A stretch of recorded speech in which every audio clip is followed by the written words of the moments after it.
which would be so cool. Like, you know, imagine as a dating coach, you know, having to speak to guys around, and we haven't quite covered this in NLP yet, but covering what's the identity that they hold within themselves that's either helping or hindering them being successful in dating.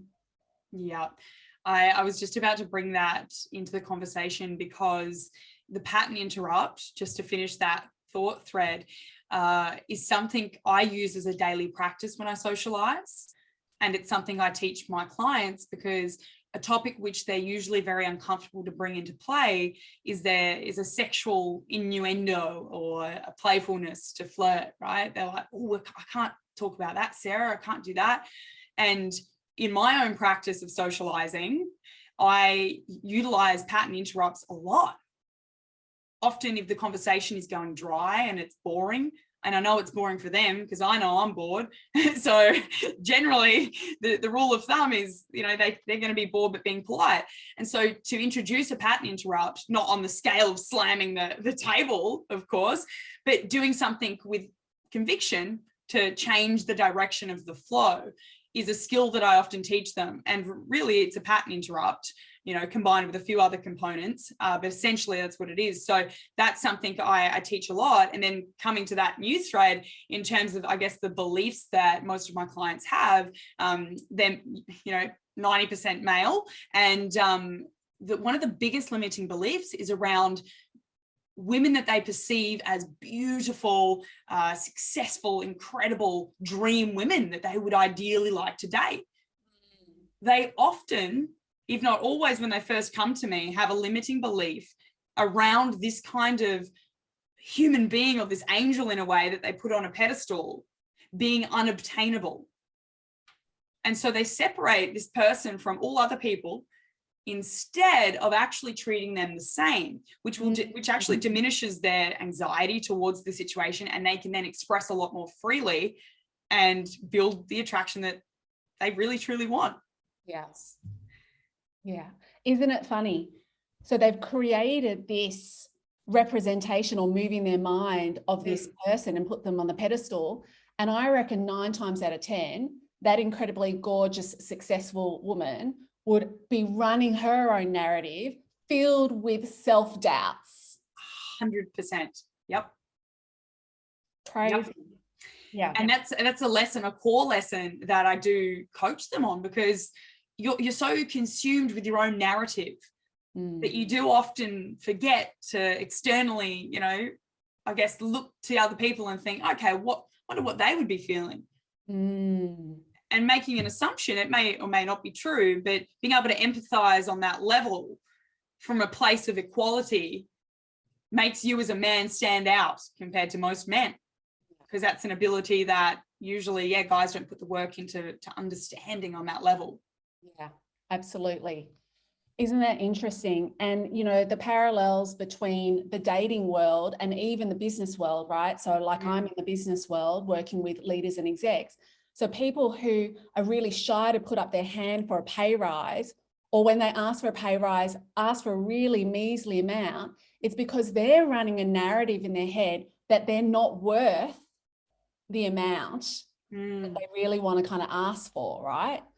Or that someone who's in a higher position, like, you know, which is the same as you're dating men thinking that a woman's gorgeous, unattainable and successful. They think that someone in a higher position has got their shit together or is smarter than them. And it's not necessarily correct. Yeah. So in the work that I do with my dating clients, it is often, if not always, changing the narrative, which is totally connected to, you know, what we do with NLP, changing that narrative, replacing it with something that, you know, they can start believing in. And I actually feel like that starts from the coach, you know, having that belief. And every guy that I have in my program, or that I decide to take on, I must see their potential, because I truly have to, you know, feel both physically and emotionally that I can help them get there. And when I have that, it's remarkable to see even them feed off like a transfer of energy in that regard. And an example, because it's fresh in my mind of this, where we changed client's narrative, where he was like really apathetic, suicidal, right? Like really, really negative thinking. And for probably a couple of months, it was just supporting and nurturing him in a very maternally caring manner. And then it was switching on and really just slamming the fist on the desk with him, which works quite well with my male clients for some strange reason. And then switching him into gear and allowing him to realize his potential. And when he did that, just because it's fresh last week, he suddenly had this beautiful experience where he went interstate, he went on a trip to meet an old flame of his, ended up having an incredibly, playful, erotic experience. And he then realized that they weren't aligned anymore.